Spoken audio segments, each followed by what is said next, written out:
Welcome to BWISE PoliSports podcast, where sports, race, gender, and justice collide. I'm your host, Political Lil, and today we're diving into a subject too long swept under the rug. This is episode 1 of our explosive new mini-series, Legalized Theft. And our focus today, the WNBA. But not just the W. This is about the black women who built it, carried it, and were left behind by it. Let's be clear, this league didn't start in 2020. It didn't start with Caitlin Clark or the media buzz of the past 2 seasons. The WNBA was launched in 1996 under the full control of the NBA. From day one, it was structured to contain, not uplift, women's basketball professional players. And at the heart of the labor, black women.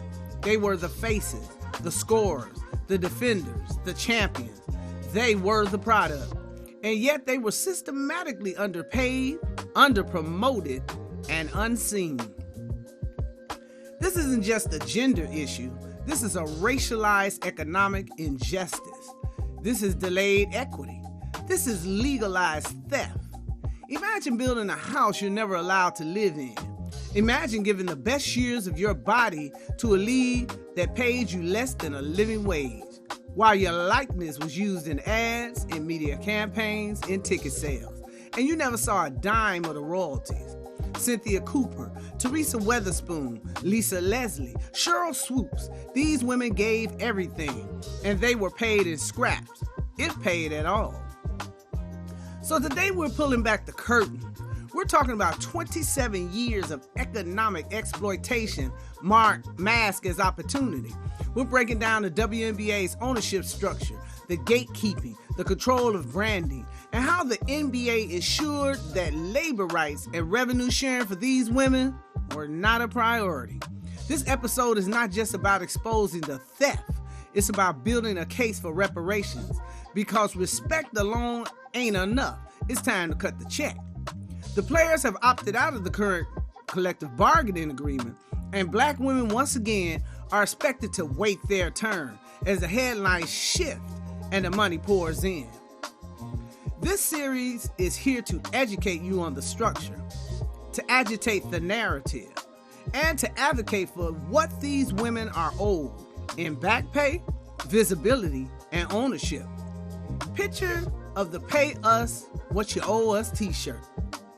In today's episode, we'll break down how the WNBA was structured to suppress wealth building, the economic apartheid in sponsorship, marketing, and branding, and why reparations aren't just symbolic, they're a legal, moral, and cultural necessity. You'll also hear voices from the court, the culture, and the community, including excerpts from interviews, commentary, and those who have been in the trenches since day one.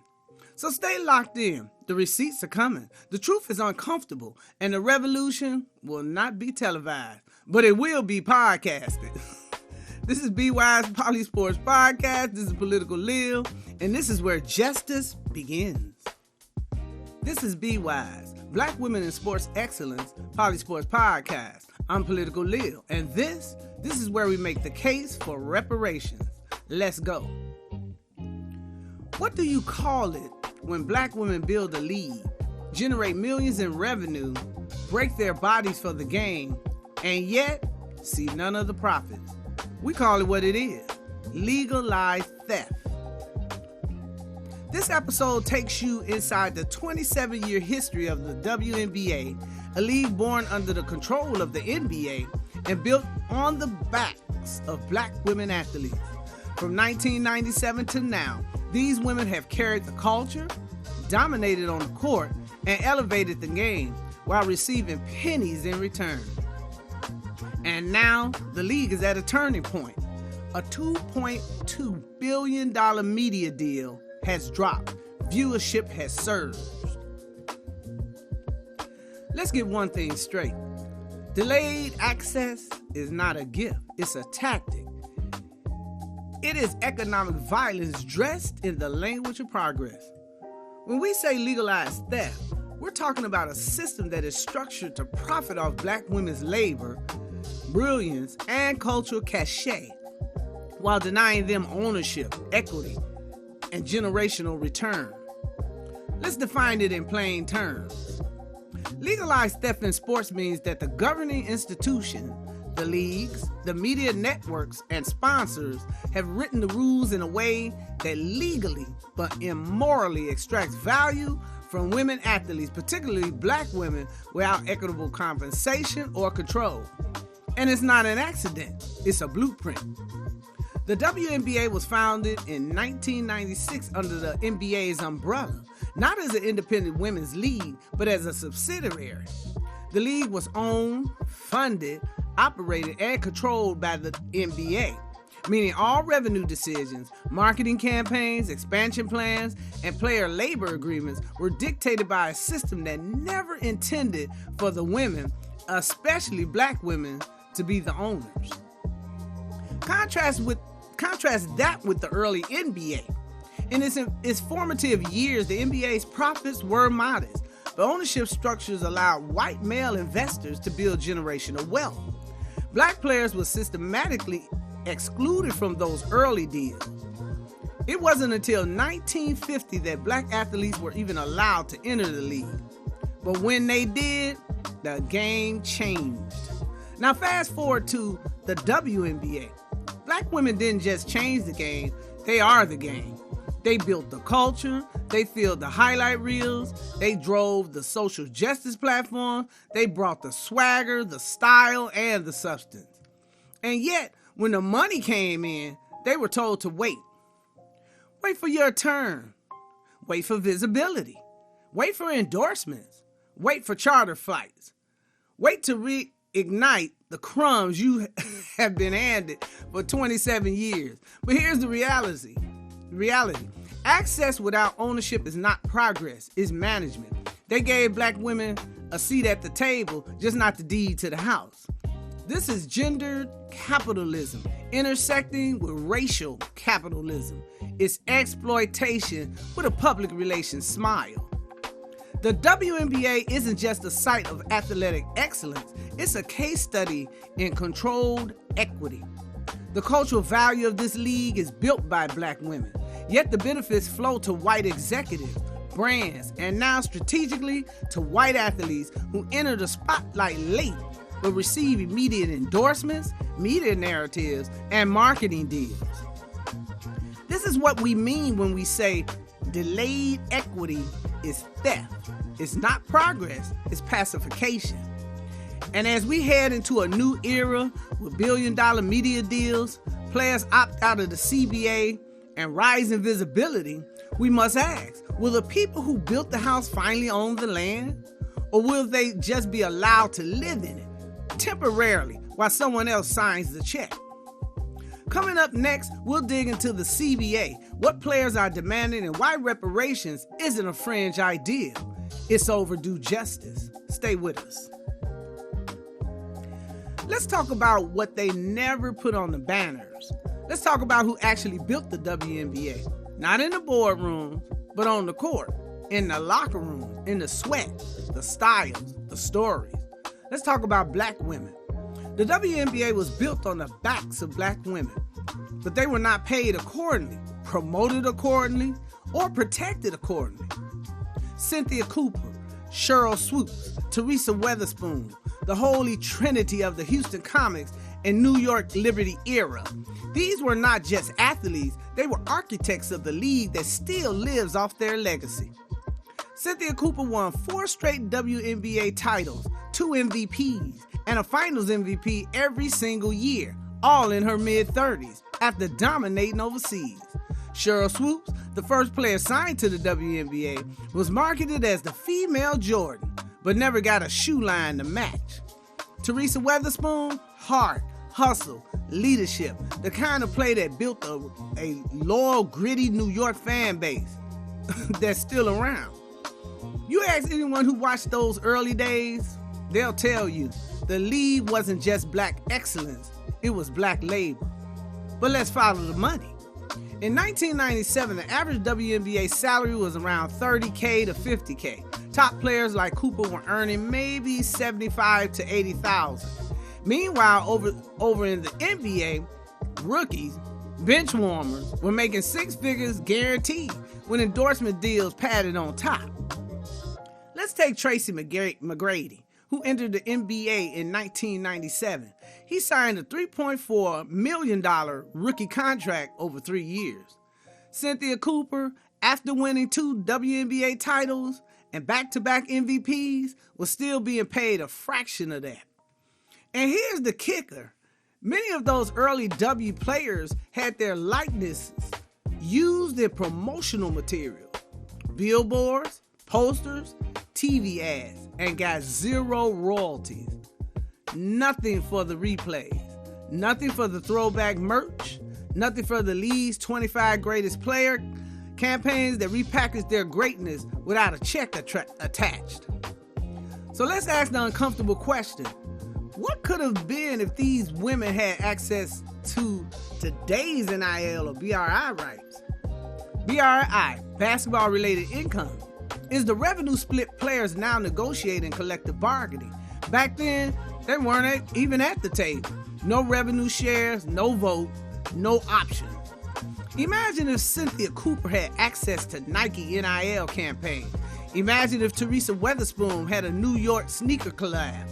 Imagine if Sheryl Swoop's shoes had been mass-produced and branded like her male counterparts, not dropped quietly and then discontinued. They gave the W its soul and got breadcrumbs in return. But here's where it gets real.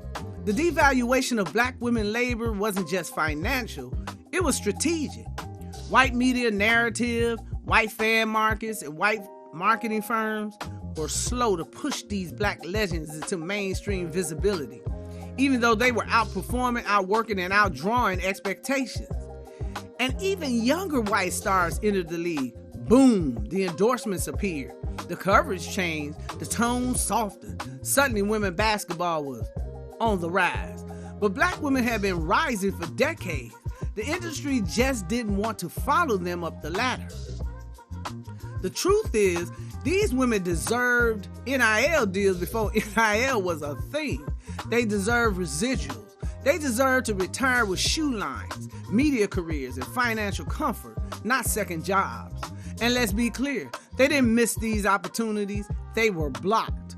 Blocked by structural racism, blocked by gendered capitalism, blocked by a league and media ecosystem that saw them as labor, but not as legacy. So we're naming names, giving flowers, and demanding respect. Because if they built the W, it's time we demand the league repay that debt. Coming up next, segment 3, we're going to talk about the mirage of progress, why visibility does not equal equity, and how today's marketing still follows a white-centered blueprint. Stay with us. Let's get something straight. The WNBA wasn't born free. It was born under contract. A contract that overwhelmingly benefited the NBA, its owners, and its broadcast partners. From day one in 1996, the league structure was less about equality and more about control. And that control is cost black women players billions in generational wealth. You see, the NBA didn't create the WNBA because it believed in equity. It created it to capture the market, to own and contain women's basketball before the grassroots powers of women leagues like the ABL gained traction. The NBA owned the teams, controlled the marketing, and dictated the terms of visibility. Let's break this down. The NBA determined what got televised, who got promoted, and how much got paid. This wasn't just ownership, it was a monopoly. Even as the league started divesting team by team, the foundational marketing rights, media contracts, and financial terms remained anchored in NBA partnerships. That means the profits always had a pipeline, and the WNBA players were rarely tapped in. Unlike the NBA, where players share roughly 50% of the basketball-related income, WNBA players had no formal BRI split. That's not just a missed paycheck, that's a structural omission. BRI includes TV revenue, sponsorships, licensing, merchandising, and even digital content. Every jersey sold, every highlight used, every streaming deal made. That's money players help generate but are locked out of. Even in 2024, when the WNBA is setting viewership records, merchandise is flying off the shelves, and Nike is featuring players in campaigns, players still lack equity participation. The league is growing, but for many players, the paycheck still feels like scraps under the table. And let's not ignore the media game. Exposure means valuation. If ESPN, TNT, and Amazon only broadcast a handful of games, what message does that send about the league's worth? How do investors, brands, and even fans value the product they barely see? Underexposure doesn't just hide talent, it artificially deflates the economic potential of the entire league. So what does this all add up to? A 27-year strategy that masks economic inclusion behind the language of support.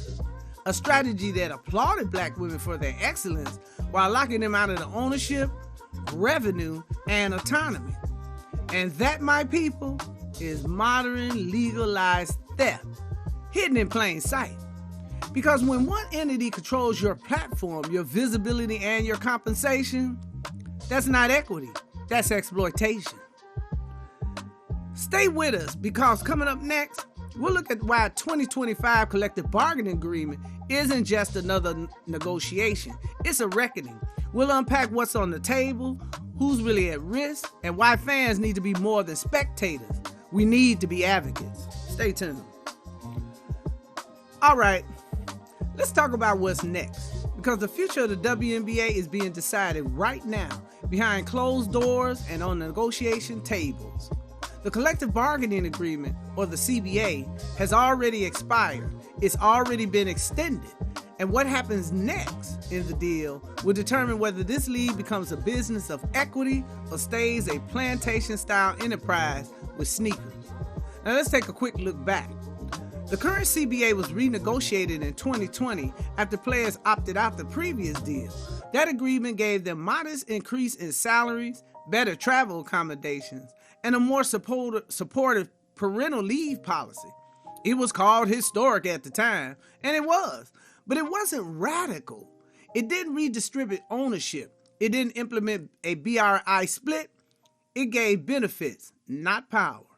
Now 2025 is different, because in the last 4 years, the league has exploded.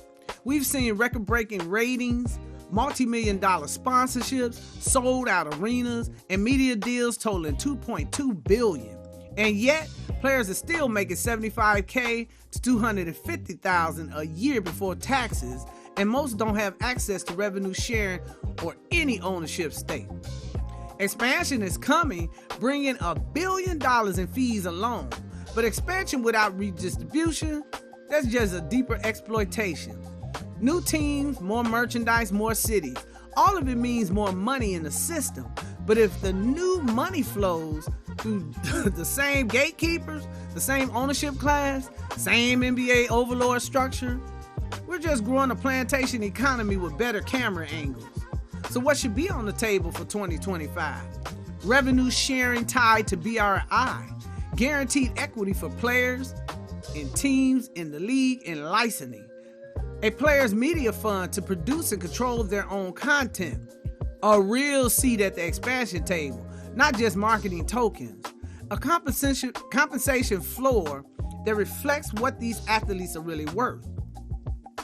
This ain't just about players, it's about fans, former athletes, and advocates too.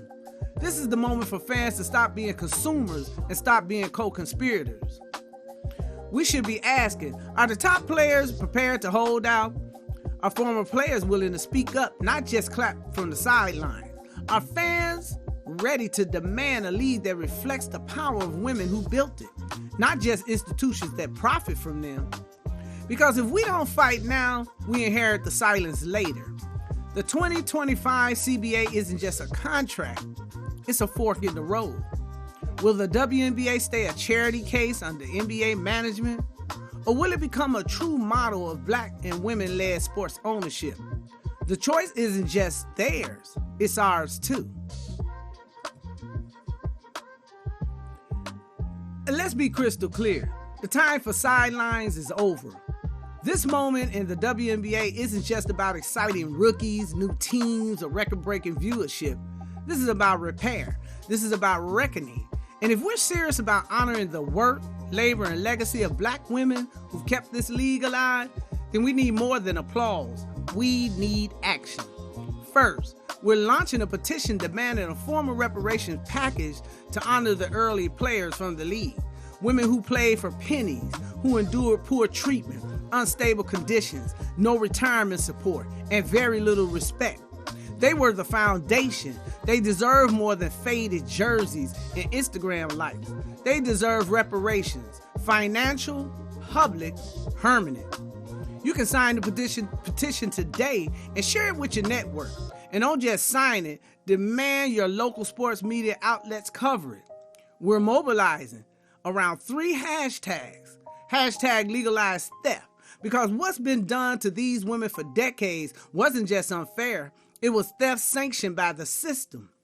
Hashtag BRI now. Because if players help build the business, they should get their fair share of the basketball-related income now, not next contract. Hashtag respect her work.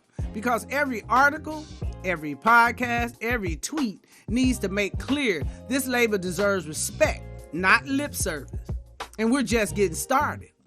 Coming up, an open letter to the WBPA and WNBA leadership, because fans and media voices need to be a part of the negotiation vision, not just observers.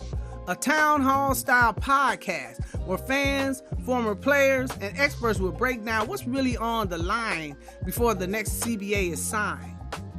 A coalition launch. Fans, activists, sport journalists, and cultural leaders coming together to demand a reckoning in women's sports. This isn't just advocacy, this is mobilization. Because you cannot expand the league on the backs of black women labor without returning ownership to the people that built it. You can't sell equity if you refuse to practice it. And you cannot call it her game if all you do is exploit her name. So we're drawing the line. If you believe in equity, if you believe in justice, then you're already one of us. Sign the petition, push the letter, join the town hall, tag your favorite players, podcasters, sports outlet. This is the time, not next season, not after expansion, now. And that's a wrap on this episode of BWISE PoliSports podcast. We set the record straight today, not just on stats, but on systems. From the stolen legacy and labor of early WNBA players to the performative progress masking real inequity, to the urgent need for reparations, recognition, and redistribution. This platform exists because we believe sports are political and the truth matters. So to everyone listening, thank you for standing with justice-centered sports media. Thank you for tuning in, speaking up, and refusing to look away. Make sure you subscribe to our newsletter, PoliSports Nation, at www.respecthergame.online. That's where we'll drop exclusive updates, full transcripts, behind-the-scene coverage, and tools to keep this movement in motion. New episodes are dropping weekly on YouTube, BWISE PoliSports Podcast, and our sister podcast, Sets Talk Sports / BWISE PoliSports Tea Time. So turn on those notifications on both channels and tap in. Up next, we continue our mini-series to educate the fans on the sports labor fight that is the civil rights fight of our time. Join us on episode 2, Legal Framework for Reparations, Justice in Women's Sports. Subscribe to the channel, like and comment, and join us on the website, www.respecthergame.online, where we continue our advocacy for the women of the WNBA. And here's your assignment. Share this episode, repost the petition, tag your favorite athletes and outlets.